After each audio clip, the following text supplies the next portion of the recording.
Hi, I wanted to lay on you a very boring video about standards, and it happened the other day in class. I was giving a class on group enlightenment, and I asked somebody. We were getting together the first time after the New Year, and I asked the group how you were doing, and somebody said they were better, and I said, "Oh," and uh, and I said, "No, we can't talk about getting better." Because in spiritual life we're not interested in dual standards like right, wrong, good, bad, better, worse, success, failure. Those are all dually based standards that have been created as opposites to each other, which takes place as part of living in a dualistic world that is functionally under the aegis and under the sway of these institutions that are providing these standards that are held out for you to have to reach. So we have the theological standard, right and wrong, and we have the military standard of being in the in group or out group. That's also the fashion standard. And there's the natural science standard of real and unreal. We have the business standard of being rich or poor, or pretty or ugly, and so on. So there's these numbers of these kinds of standards that have been foisted on us that we have bought into more or less. We can go on and on with them. In spiritual life, we're not interested in the medical standard, of course, is better, worse.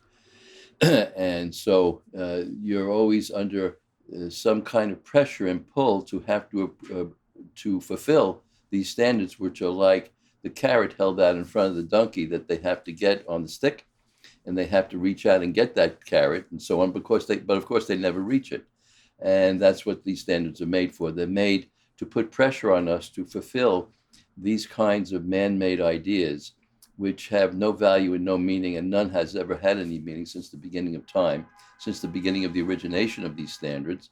None of them have any meaning and any value, but yet people have been conditioned, we've been conditioned and miseducated to strive for them and toward them at great expense to ourselves, and with a lot of drainage of energy and life force. And of course, what comes out of that is a decay of the physical body and a lot of physical and emotional and mental and social suffering and turmoil and so on.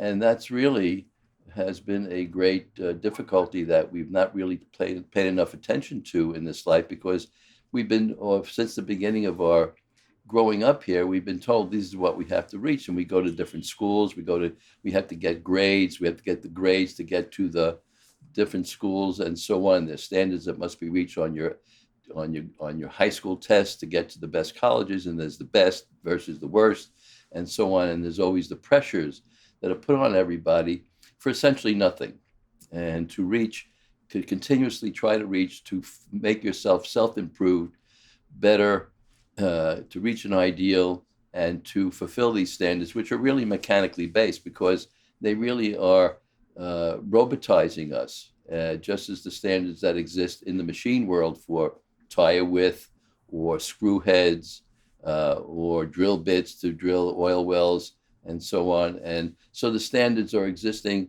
all over the place as worldwide accepted material standards that allows the mechanical world to function. So we can, put tires on from a different country onto our car here in the US and so on and so forth. So that's all a mistake. And somebody out there is going to say, well, what about aren't there standards in spiritual life? Aren't the ten laws standards? And the answer to that is no. They're just essentially laws or conditions or um, commandments that are set to us to fulfill. Either you either steal or you don't steal. You either lie or you don't lie. You either murder or don't murder, and so on. So all of them, there's no good or bad. There's no right or wrong. That's just a theological claptrap, which keeps you then under the thumb of those people in power who want to rule you and gain authority of you by imposing these standards that we buy into.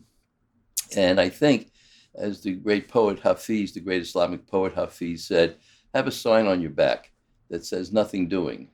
And then when somebody tries to sell you on these standards, you just turn around and show the guy who's pitching, or the woman who's pitching this to you, the marketer of one sort or another, who's always trying to sell you something. Just turn around so they can see the sign, nothing doing, and walk away. And imagine yourself doing that when somebody's trying to foist or throw on you a standard or lay on you a standard you think is important, they think is important for you to have to comply with.